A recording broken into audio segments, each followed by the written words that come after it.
Bonjour à tous, Isabelle Venton, ça fait plaisir de vous retrouver. Aujourd'hui, ce qui m'est venu à l'esprit, c'est le caractère. Alors, bien sûr, on a plus ou moins de caractère. Et ce caractère, souvent, c'est pas toujours bénéfique. Des fois, ça l'est.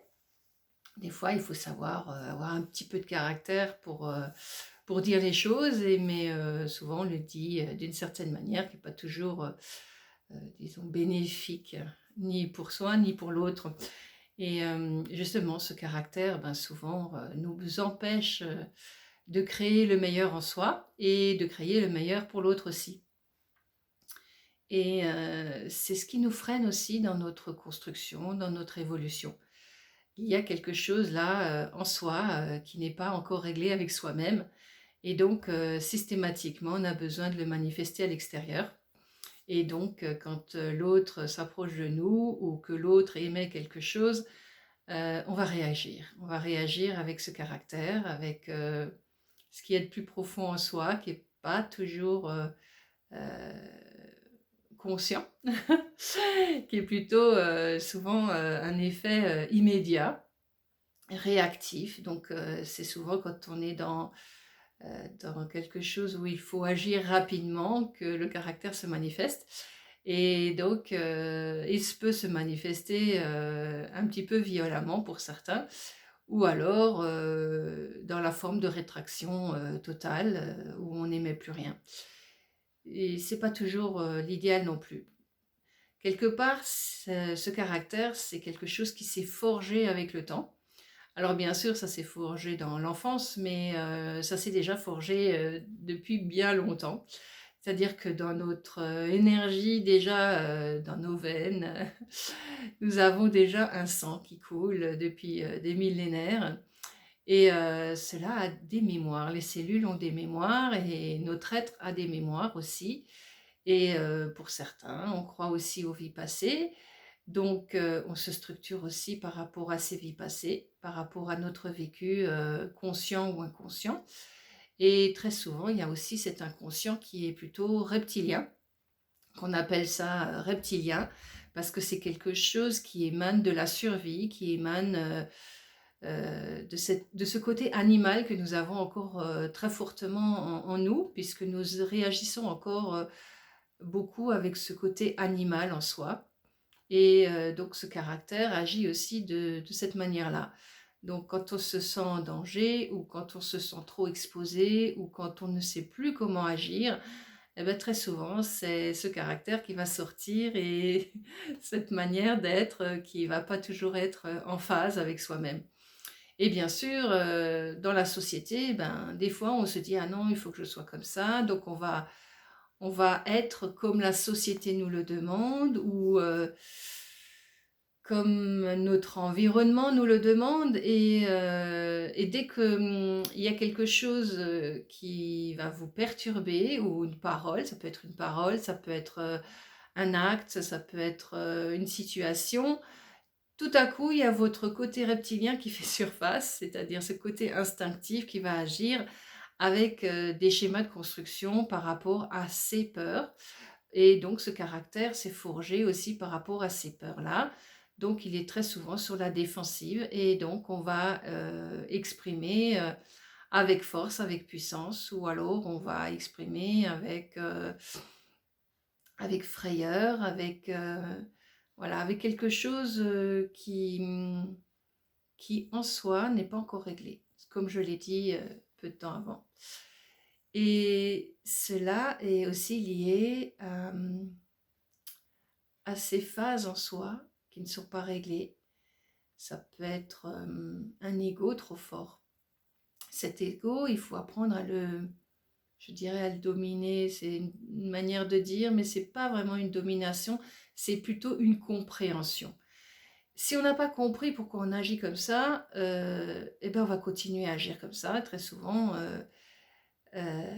ça peut envenimer. C'est-à-dire que même dans votre vie, vous êtes dans un chemin de vie et vous voyez que vous réitérez toujours les mêmes choses et vous êtes toujours confronté aux mêmes choses tant que ce caractère, quelque part, n'a pas compris ou cette manière d'agir n'a pas compris, ce qu'il en était. Alors bien sûr, il y a différentes manières de commencer à comprendre en soi ces choses-là. Il y en a qui vont trouver la lecture pour trouver un moyen de comprendre cela. Il y en a d'autres qui vont trouver des soins à faire en énergie ou autre, comme en venant chez moi aussi. Euh, et donc, c'est vrai qu'on peut travailler ces parties de soi qui sont inconscientes. Mais aussi, on peut les travailler dans le quotidien de la vie, c'est-à-dire, on va voir des situations qui se répètent, qui se répètent, qui se répètent, jusqu'au moment où on se dit, stop, maintenant ça suffit, il faudra peut-être que tu commences à réagir autrement. Et quand on commence à réfléchir dans ce sens-là, on se rend compte que certaines choses, on peut les régler par soi-même. D'autres fois, eh ben, il va falloir être aidé. Et donc, il y a plein de méthodes pour être aidé, que ce soit dans le domaine dans lequel moi je suis ou d'autres choses. Il y a de nos jours tellement de possibilités pour régler certaines choses. Et donc, justement, ce caractère, eh ben, il est, je dirais, viscéral. C'est pour ça qu'on agit très souvent avec cette impulsion qui est plus rapide que nous, aussi rapide que l'éclair. Eh ben oui, très souvent, on est aussi rapide que l'éclair parce que nous sommes à la base des sources de lumière. Et donc, cette source de lumière, elle agit et la lumière n'est pas toujours forcément quelque chose de positif, elle peut aussi être quelque chose de négatif. Comment on utilise cette lumière? Cette lumière peut être un orage, un éclair. Et donc, la foudre peut tomber brusquement, ça peut être vraiment, ou alors ça peut être simplement une pluie. Ou ça peut être tout de suite un soleil qui se manifeste parce qu'on a bien compris ce qu'on était en train de créer ou ce qui se manifestait à ce moment-là. Et donc là, c'est déjà quelque chose qu'on a compris en soi et qu'on a réglé en soi. Et c'est toujours lié à des émotions, toujours lié à des peurs, à des angoisses qui sont dans le plus profond de soi-même. Ces choses-là, elles peuvent venir de la naissance, elles peuvent venir après de l'éducation, elles peuvent venir des souffrances que vous avez vécues dans votre passé, mais aussi de la petite enfance, beaucoup aussi. Et souvent, ce sont des choses qui se réitèrent parce qu'on ne les a pas comprises. Jusqu'au jour où on peut les lâcher parce qu'on les a comprises. Et quand on les a compris en soi, ben, elles ne se manifestent plus dans le caractère. Bon, on a tous à progresser, moi compris. Parce que le caractère fort, bah oui, c'est vrai que c'est bien aussi d'avoir un caractère, mais il faut aussi savoir être souple, savoir être juste, savoir être doux aussi et douce aussi, suivant les personnes avec qui on va parler et qui on a en face de soi aussi. Des fois, il faut être intransigeant, il faut être ferme, et cette fermeté ne veut pas dire qu'on est forcément dur. Voilà, donc il faut aussi voir la différence entre la dureté et la fermeté, ce qui est encore autre chose aussi. Et donc notre caractère, on va le travailler petit à petit en, en s'écoutant, en regardant comment on fonctionne. C'est assez intéressant au quotidien.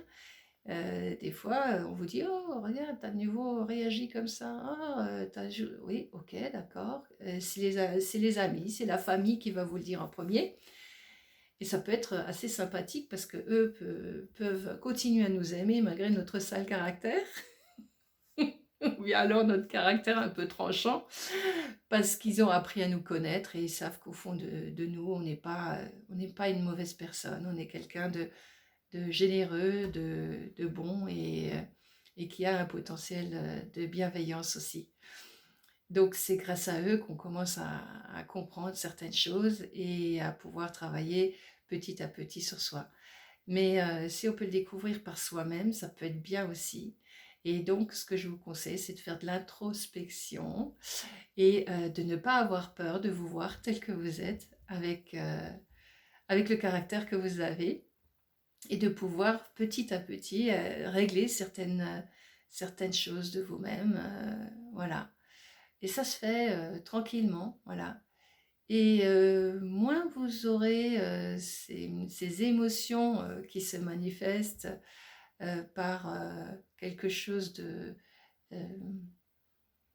de brusque, plus ça ira aussi dans votre forme d'action. Voilà. Vos blessures, c'est sûr, on va les travailler en profondeur et c'est ça justement, lâcher ces blessures, lâcher vos croyances, lâcher ce que vous croyez de vous-même et n'ayez pas peur du regard des autres parce que les autres pensent avec ce qu'ils sont eux et non pas avec ce que vous êtes vous. Donc chacun pense avec soi. Ah ouais, c'est de l'égoïsme. On pense toujours à soi. Mais quelque part, c'est pas mal parce que il ne faut pas oublier, tout doit passer par soi pour être libéré et non pas par l'autre. Donc si vous vous envoyez tout de suite balader votre sale caractère à l'autre, bah, il y a de fortes chances que vous ne réglez rien du tout. Donc commencez à régler en vous ce qui vous blesse ou ce qui a cru vous blesser. Parce que souvent, on a une compréhension de l'autre qui n'est pas toujours exacte. Parce que lui, la personne va exprimer quelque chose, ou elle va exprimer quelque chose, et vous allez l'interpréter avec qui vous êtes, avec votre caractère, avec vos peurs, avec vos angoisses, et ce qui engendrera une incompréhension complète de tout. Donc, commencez à entendre en vous, ah ouais, ça craint là. Il faudrait peut-être que je commence à exprimer les choses différemment. Alors, à force de vous dire ça, de vous dire je veux vraiment exprimer les choses autrement, eh ben, petit à petit, ça va se mettre en place. Alors, bien sûr, de l'autre côté, vous avez aussi des caractères. Hein. Vous n'êtes pas le seul à avoir un caractère ou la seule à avoir un caractère. En face de vous, il y a aussi des caractères. Donc aussi, ce que les autres voient chez les autres, ben, ils ne le voient pas chez eux non plus. Donc c'est facile à dire pour l'autre. Donc je pense que c'est toujours des tandems qui doivent se régler, c'est-à-dire aussi bien en soi, aussi bien avec l'autre. Ben, l'autre est ce qu'il est et vous, vous êtes ce que vous êtes, mais vous pouvez continuer à progresser. L'autre, quand il commencera à se rendre compte que lui aussi a des choses à régler avec lui-même, eh ben, les choses se mettront en place aussi du côté de chacun. Si vous travaillez sur vous-même, il y a de fortes chances que vous fassiez travailler toute votre famille. C'est magnifique quand même, hein. Donc, parce que soi-même, on va commencer à changer, et donc l'autre va forcément changer à côté de vous. Parce que des choses où vous réagissiez avant et que vous ne réagissez plus, on va se dire, qu'est-ce qui se passe? Elle ne réagit plus. Et en fin de compte, ben, l'autre va se mettre en phase avec ce que lui, il a émis. Donc, c'est assez intéressant de voir aussi comment lui va réceptionner ce changement-là. Et comme ça, on progresse au fur et à mesure. Donc, on va un petit peu regarder quel caractère nous avons et comment on peut remédier à certaines choses pour être plus tranquille dans notre vie, plus à l'aise face même à des choses qui vont nous arriver brusquement et qu'en fait de compte, on se rend compte que ça commence à glisser sur nous, qu'on rentre dans une neutralité par rapport à ce qui se passe autour et qu'on agisse seulement quand c'est nécessaire d'agir. Et donc on peut sortir aussi un caractère avec justesse dans ce qui se produit autour de nous. Voilà. Et ben, c'était ma petite vidéo de la journée ou de la semaine, parce que comme dit, j'en fais une par semaine. Je prends le temps d'en faire une par semaine. Et je vous remercie à toutes et tous de m'écouter et de continuer à me suivre sur ma chaîne. Et à très bientôt. Merci. Au revoir.